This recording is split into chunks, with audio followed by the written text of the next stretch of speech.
Hey, Sinverso aquí. Hoy en día, después de más de un año desde que se declaró la pandemia del COVID-19, la gente ha empezado a volver a salir de sus casas, ya sea a trabajar, a visitar a la familia o simplemente poder salir de sus casas. A pesar de haber sentido la cuarentena como algo eterno, esta no se compara en lo más mínimo a las grandes epidemias que se han presentado en el pasado. Esto es gracias a las medidas de prevención y a las tecnologías que tenemos hoy dentro de la medicina para poder crear una vacuna en grandes cantidades y distribuirla rápidamente. Sin embargo, las vacunas no siempre existieron. Antes de ellas, las epidemias arrasaban con la humanidad durante años, décadas e incluso siglos y no se detenían hasta que ya no hubiera más víctimas que contagiar, provocando así la muerte de miles de millones de personas desde los principios de nuestra historia.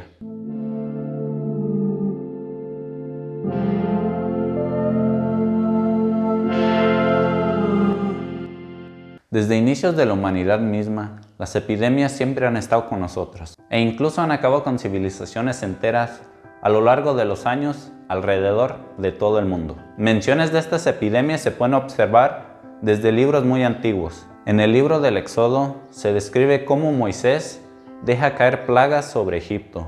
Otra mención bíblica de epidemia es cuando Sennaquerib, rey de Asiria, decide retirar a sus soldados en un intento de invadir Jerusalén en el año 700 a.C., debido a que sus soldados padecían una enfermedad. Más adelante, durante la Edad Media, los cronistas utilizaron el término plaga para referirse a una epidemia. Durante estos tiempos, la gente creía que estas grandes enfermedades eran un castigo divino por una conducta inmoral. Durante la Edad Media hubo un sinfín de enfermedades, debido a la mala higiene y al aumento de población.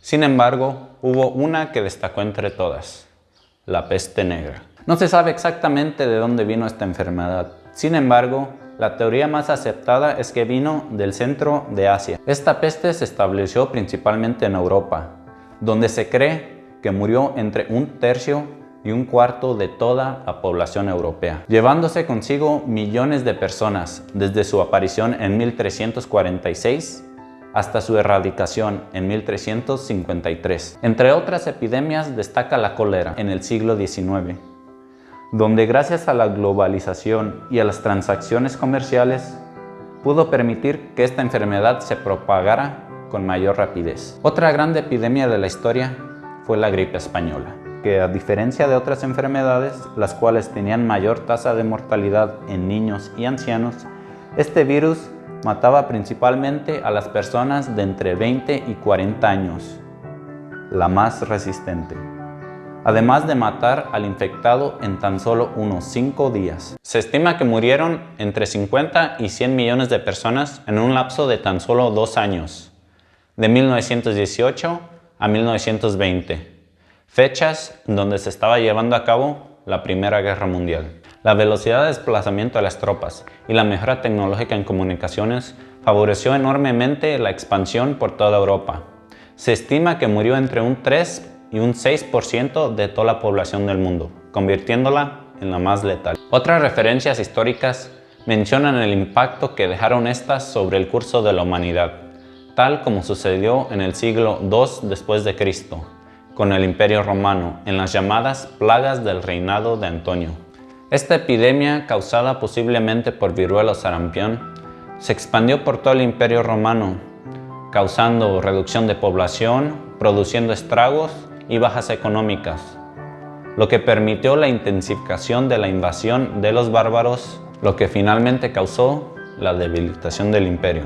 Un siglo más tarde, el Imperio Han en China colapsó por eventos similares. Uno de los más notables impactos fue la caída del Imperio Azteca a manos de los españoles, los cuales, con un ejército notablemente inferior y con unos cuantos aliados, lograron derrotar al imperio. Solo en México se estima que la población se redujo de entre 20 y 30 millones de personas en 1519 a tan solo 2 a 3 millones de personas en 1530, ya que la mayoría de la población se encontraba debilitada por enfermedades, principalmente la viruela. Y aquí es donde empieza todo. Según estudios, hay registro de la viruela desde el año 10.000 a.C., haciéndola una enfermedad que ya lleva mucho tiempo causando grandes impactos, ya que durante varios siglos epidemias por esta enfermedad devastaron a la población humana. Esta era una enfermedad que atacaba principalmente a los niños. Sin embargo, era tan peligrosa que 1 de cada 3 personas infectadas moría. A lo largo de la historia, grandes nombres como Ramsés V, faraón de Egipto, Pedro II, emperador de Rusia, y el rey de Francia, Luis XV, murieron a causa de la viruela. Aun cuando sobrevivían a esta enfermedad, en su cuerpo quedaban marcas. Podían quedar ciegos o con la cara llena de cicatrices, tal como ocurrió con George Washington, el primer presidente de los Estados Unidos. Durante el siglo XVIII, la viruela arrasaba por Europa. Solamente en Inglaterra, el 90% de los niños estaba afectada por esta enfermedad, y cada año más de 400,000 personas perecían a causa de esta. Durante este horrible tiempo de pandemia apareció un médico rural inglés, donde sus acciones cambiarían la historia de la humanidad. Su nombre era Edward Jenner. Edward Jenner, quien también es llamado como el padre de la inmunología, nació el 17 de mayo de 1749 en Berkeley, Inglaterra. Desde niño tenía una gran pasión para observar la naturaleza, y dado que su padre era vicario de Berkeley, pudo ofrecerle una sólida educación. Jenner se convirtió en un afamado investigador, poeta, músico y médico rural. Su primer avance científico fue descubrir el parasitismo del cuco, donde explica que esta especie de ave consigue que sus polluelos sean criados por aves de otras especies. Jenner también fue uno de los pioneros en descubrir la migración de las aves, además de ser cazador de fósiles de dinosaurios. Con un currículum como ese empezó a llamar la atención de muchos. Uno de ellos fue el capitán Cook, un famoso explorador británico de su época, el cual no dudó en ofrecerle el puesto de naturista en su segunda expedición. A sorpresa de muchos, Jenner rechazó la propuesta y prefirió dedicarse a sus estudios y servir como médico en su pueblo. Regresando en pleno asedio del siglo XVIII, Jenner se percató de que las campesinas quienes ordeñaban vacas no contraían esta enfermedad, por lo que decidió investigar a fondo. Resulta que las vacas también tenían una variante de la viruela llamada viruela vacuna o viruela bovina, la cual era una versión mucho más suave que la de la viruela humana. Esta viruela de las vacas era transmitida por medio de contacto a las campesinas. Sin embargo, los síntomas eran mucho menores, con apenas pequeñas pústulas en las manos, las cuales sanaban en pocas semanas. Lo más interesante era que al haber tenido la viruela vacuna, las campesinas ya quedaban totalmente inmunes a la viruela humana. Al enterarse de esto, Jenner fue a probar su teoría. El 14 de mayo de 1796, Jenner fue a probar su hipótesis. Raspó pus de las ampollas de la viruela de la vaca de una ordeñadora infectada llamada Sarah Nelms y lo inoculó a través de 2 cortadas superficiales en el brazo de un niño de 8 años llamado James Phipps, quien era hijo del jardinero de Jenner. Posteriormente, durante unos días, el niño presentó fiebre y algunos malestares, pero ninguna infección grave. 48 días después, cuando el niño ya se había recuperado totalmente, Jenner lo volvió a inyectar, pero esta vez con la peligrosa viruela humana. Sin embargo, en esta ocasión, el niño no presentó signo alguno de enfermedad. Había quedado inmunizado. A pesar de haber tenido éxito, Jenner tuvo que esperar 2 años para volver a encontrar otro caso de la viruela vacuna para poder realizar su experimento.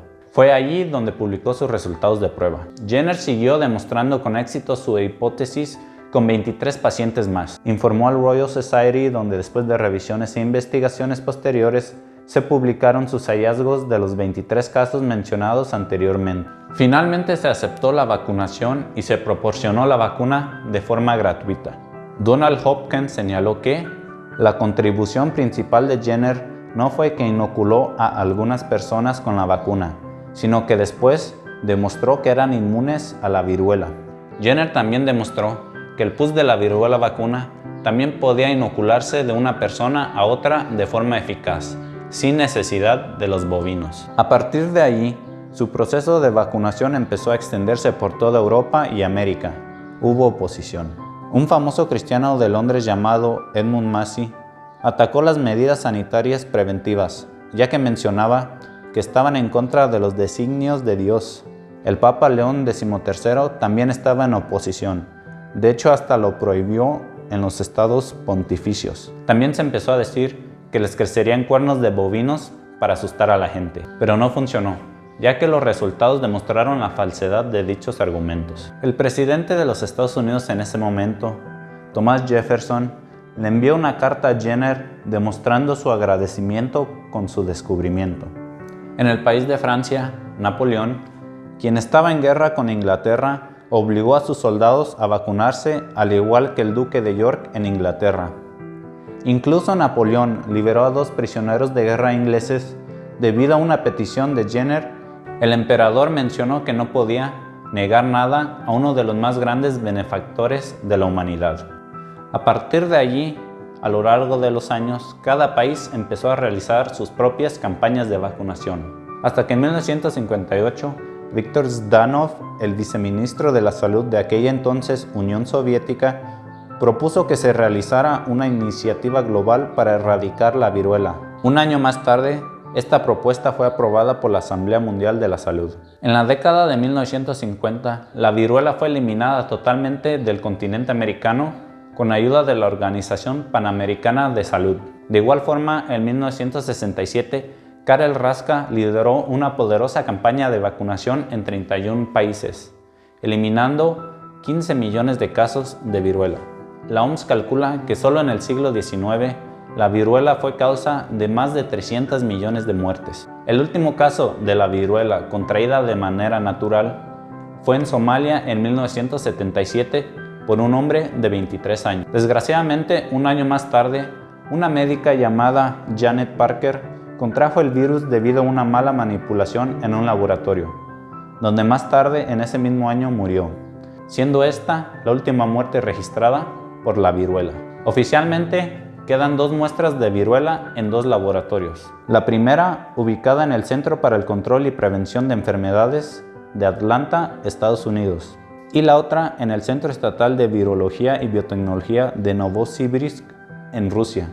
El 8 de mayo de 1980, la OMS declaró de manera oficial erradicada la viruela. Hasta el día de hoy, la viruela sigue siendo la primera y la única enfermedad infecciosa erradicada del planeta. Edward Jenner murió en el año 1823 a la edad de 73 años en Berkeley, mismo lugar donde nació.